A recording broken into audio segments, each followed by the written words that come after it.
Una vez más, sean bienvenidos a Red Nueva Vida Podcast. Qué alegría tener a aquellos que nos están viendo y a los que nos escuchan también. Continuamos hablando acerca de este tema tan importante que es la Biblia. Nuevamente nos acompaña Randy. Bienvenido una vez más. Muchas gracias. Bueno, no sé si alguien ha tenido la experiencia de estar en culturas diferentes o de un pueblo a otro, de un país a otro. Pero muchas veces una palabra significa una cosa en nuestro país, pero cuando estamos en otra cultura, en otro país, cambia de sentido. Y a veces uno tiene mucho cuidado en no querer ofender o decir algo que no está bien. Pasa así un poco también con las traducciones, cómo cambia a veces el sentido, el significado en el transcurso. Y es el tema que vamos a abordar el día de hoy, la traducción de la Biblia. Y para empezar este tema, Randy, quiero hacer esta primera pregunta. ¿Cuál fue el idioma principal en el que se escribió el texto bíblico? El texto bíblico fue escrito en 3 idiomas. Hebreo, la gran mayoría del Antiguo Testamento. Pero también en libros como Esdras, Nehemías y Daniel, hay secciones que están escritas en arameo. Arameo era el idioma común ya llegando a los 600, 500 años antes de Cristo, hasta el mismo tiempo de Cristo.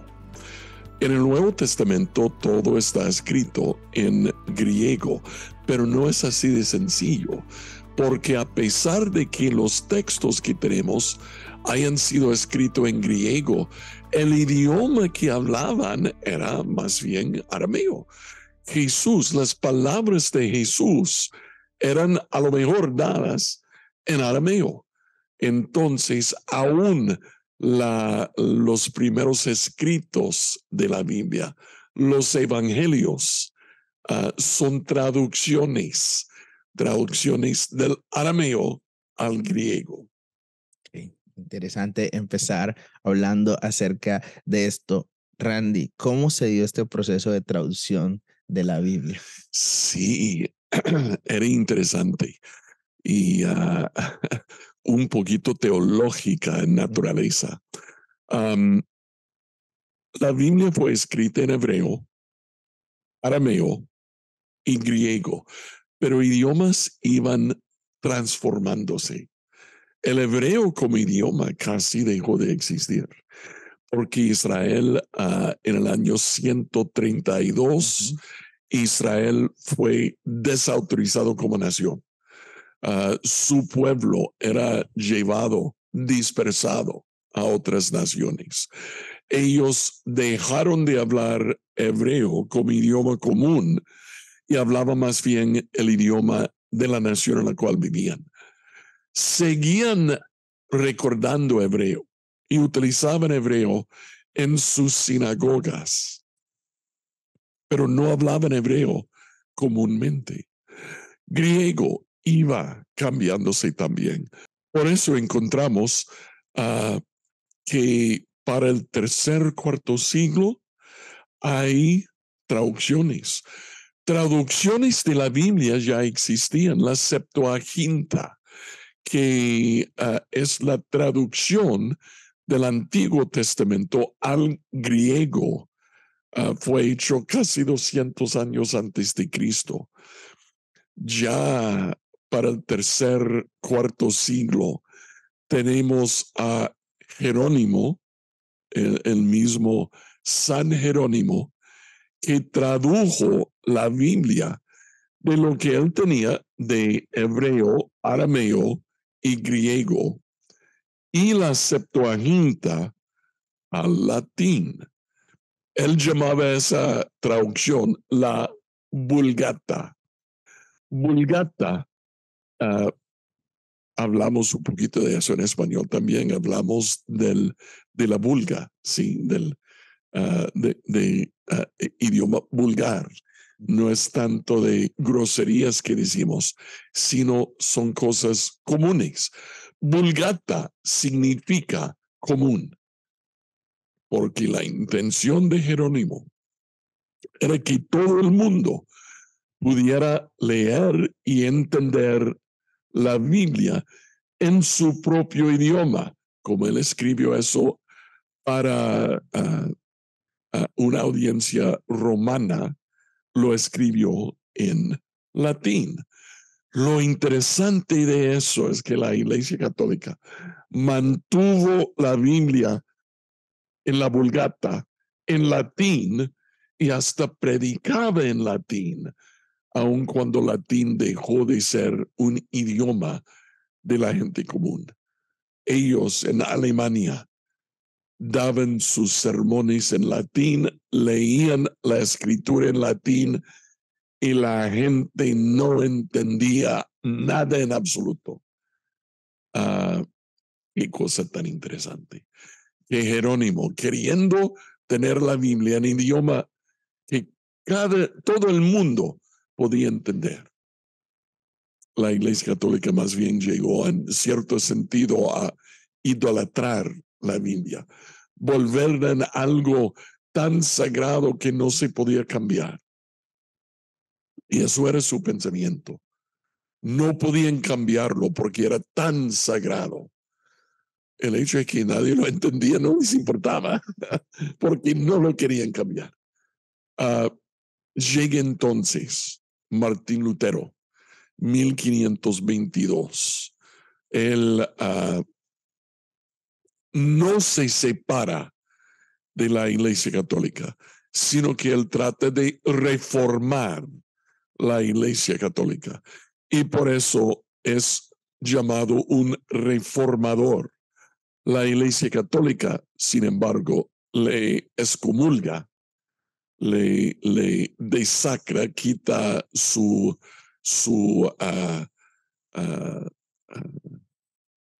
identidad o su estatus como sacerdote, y después le quita la iglesia sobre el mero hecho que Martín Lutero tradujo la Biblia al alemán. Y entiendo, no me consta, no hablo alemán, pero entiendo que en el tiempo de Lutero y hoy también hay el llamado alemán alto y el alemán bajo.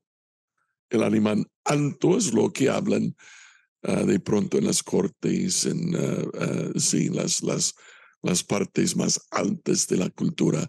Y el alemán bajo es lo que habla en la calle. El otro ojo, el alemán bajo. Quería que su gente entendiera la Biblia. Casiodoro de Reina era también un reformador, se identificó con Lutero.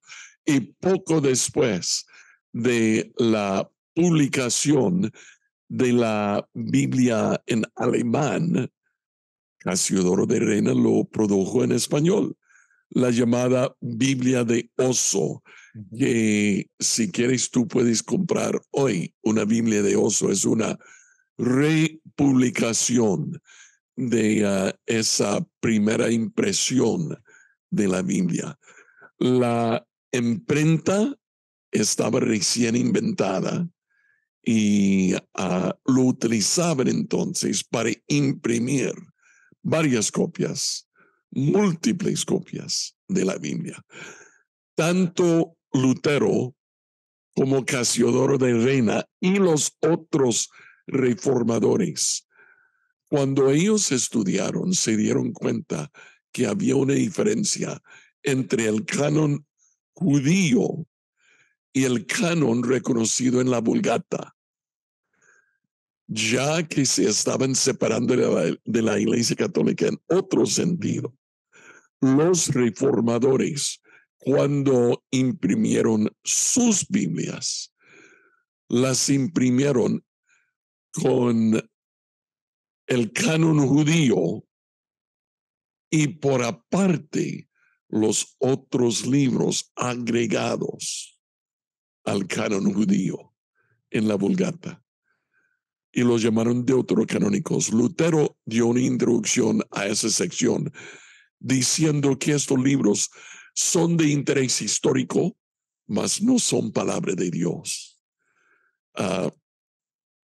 Eso nos lleva hoy a reconocer la diferencia entre la Biblia llamada protestante y la Biblia llamada católica. La Biblia católica, incluyendo otros libros, si es netamente católica, como por ejemplo la Biblia de Jerusalén. Los libros deuterocanónicos ocurren entre los otros libros, pero hay otros libros para una audiencia católica, como Dios habló ahí, que hay ediciones de Dios habló ahí con deuterocanónicos que los separan, tal cual lo hizo Lutero. Y ahora que llegas a ese tema, Randy, es una de las preguntas que quiero hacerte el día de hoy, pensando en la Iglesia Católica. ¿Cuál es la diferencia entre la Biblia cristiana y la Biblia católica? Yo sé que muchos que nos oyen y nos ven quisieran saber tu respuesta acerca de esto. Sí, si uno lee los libros deuterocanónicos, son libros interesantes, algunos de ellos muy semejantes al Antiguo Testamento. El libro de sabiduría, por ejemplo, se lee tal cual Proverbios, es un libro de Proverbios.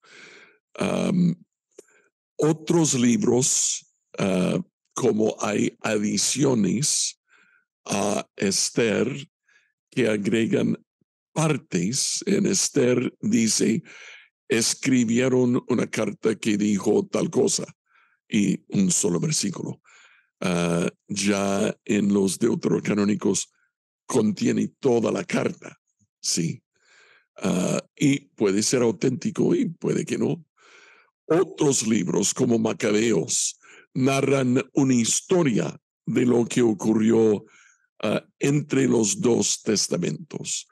La diferencia básica es que nosotros consideramos que esos libros son de interés histórico, pero no son palabra de Dios. No basaríamos un punto teológico en esos libros, mientras la Iglesia Católica bien puede hacerlo, porque lo consideran palabra de Dios. Interesante. Siguiendo este mismo diálogo, Randy, hablemos ahora de las formas de traducción de la Biblia. Sí, y ahí cuando uno llega a traducir, hay como tres formas en que uno puede traducir y tenemos esas tres formas de traducciones aún en las diferentes traducciones que existen para nosotros hoy en día. La primera es la traducción literal. Es un esfuerzo de traducir palabra por palabra. Y por eso a veces el orden de palabras es distinto a lo que nosotros expresaríamos en español, pero traten de ir palabra por palabra. Traducciones así son traducciones como Reina Valera, tanto la autorizada como la de 60, la de 77, la de 95. Hay otros que salió en estos días, 2015 creo. Otras, todos pretenden ser traducciones literales. Nácar Colunga, la más grande Biblia católica, también es una traducción literal. También Biblia de las Américas, que trata de expresarse en formas más contemporáneas, pero sigue siendo una traducción literal. La segunda clase de traducción es la traducción por sentido. En vez de ir palabra por palabra, se procura ir de concepto por concepto, idea por idea. La nueva versión internacional es una traducción, pero lo antecedió una traducción que me gusta mucho. Dios habló ahí. Dios habló ahí para latinos, Dios habló ahí para españoles, que incluye vosotros y vuestros, Y Dios habló ahí para católicos, que incluye los deuterocanónicos. Pero también como nueva versión internacional, eso es idea por idea, sin tener que enfocar el orden de palabras u otras cosas así. Así, nueva versión internacional y Dios habló ahí, tienden a ser más leíbles, más de la vulga para nosotros que estamos leyendo hoy. La tercera clase de traducción son las traducciones perifrásticas. Son pocas en español, existen. Una Biblia que se llama la Biblia Viva salió hace unos 40 años. No fue bien recibido, casi no se encuentra hoy. Pero uno puede encontrar el mensaje. El mensaje es un paráfrasis. De pronto para una lectura devocional, pero es una interpretación.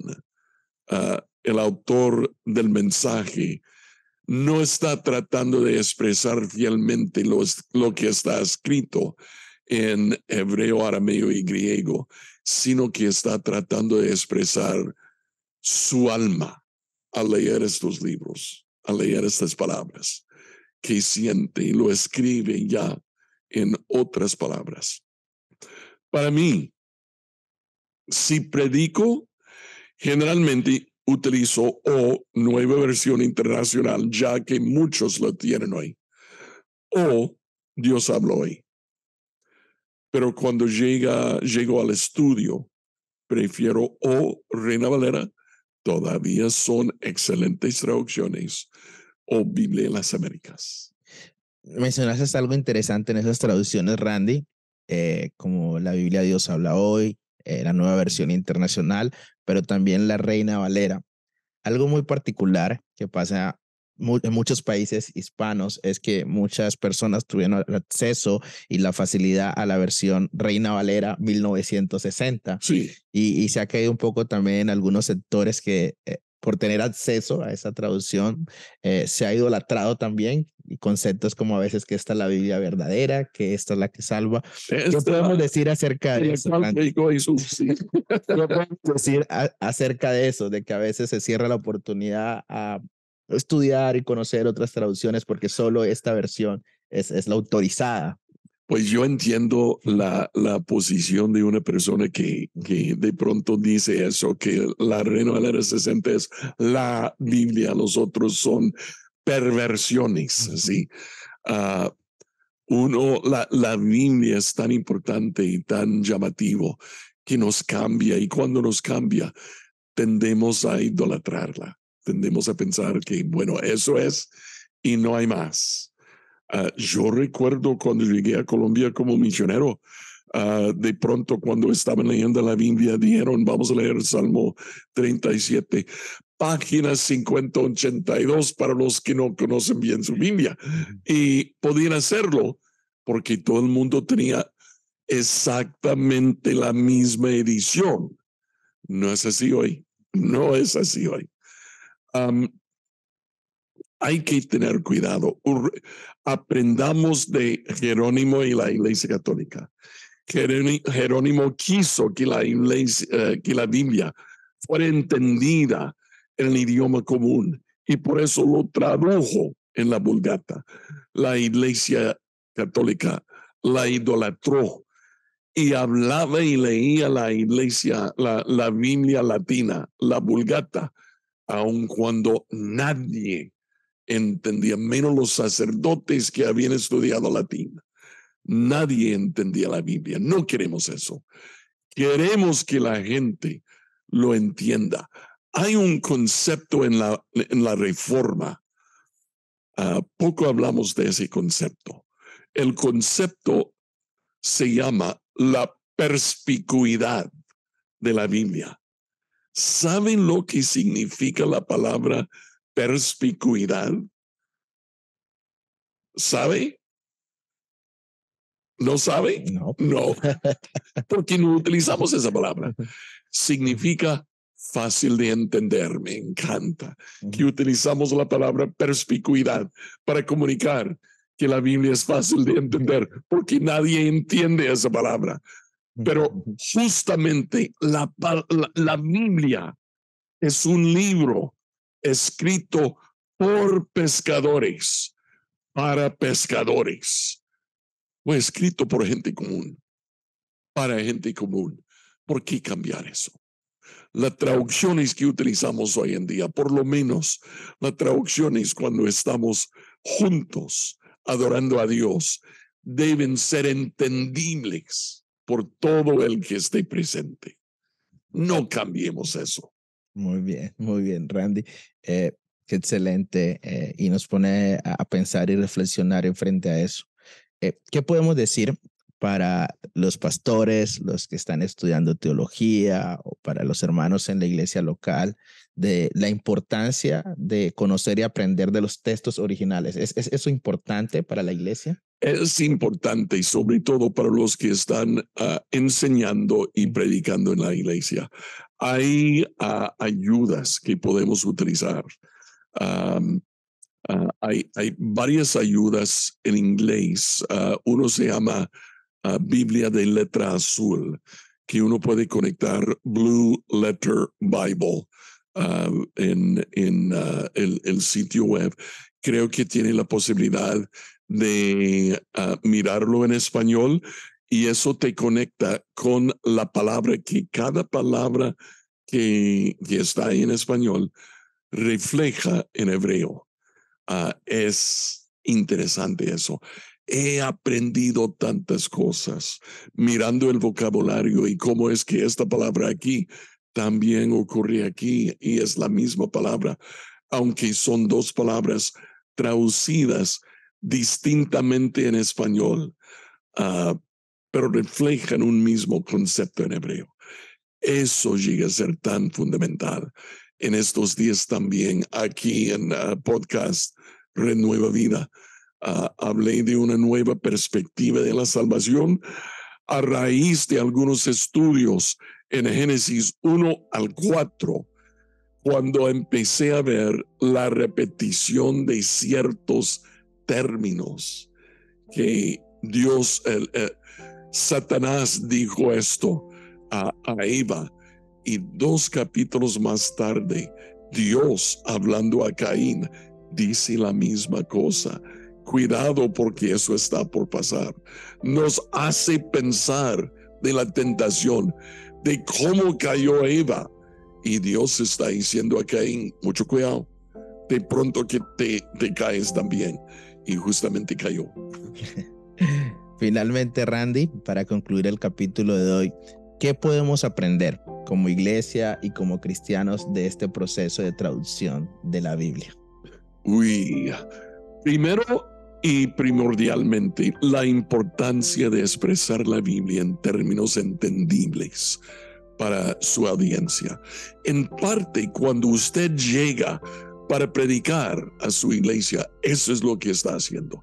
Está tomando un pasaje que de pronto es difícil de entender, no porque las palabras son difíciles de entender, pero los conceptos son ajenas, como dice Dios en Isaías 53, mis pensamientos no son sus pensamientos.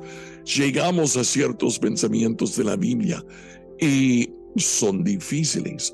Cuando usted llega a la iglesia, está traduciendo su Biblia, la Biblia de la audiencia, en términos que ellos pueden entender. No está hablando en otro idioma, está yendo de español a español, pero está traduciendo de concepto difícil a un concepto entendible que ellos pueden captar, y que ese concepto puede cambiar su vida. Gracias, Randy, una vez más por acompañarnos en Renueva Vida Podcast. Qué grato ha sido tenerte una vez más con nosotros. Es un gusto. A ustedes, los que nos escuchan y nos ven, gracias por estar aquí en Renueva Vida Podcast. Recuerden, cada martes 6 p.m. hora del este de los Estados Unidos tenemos un capítulo. Nos vemos pronto. Bendiciones.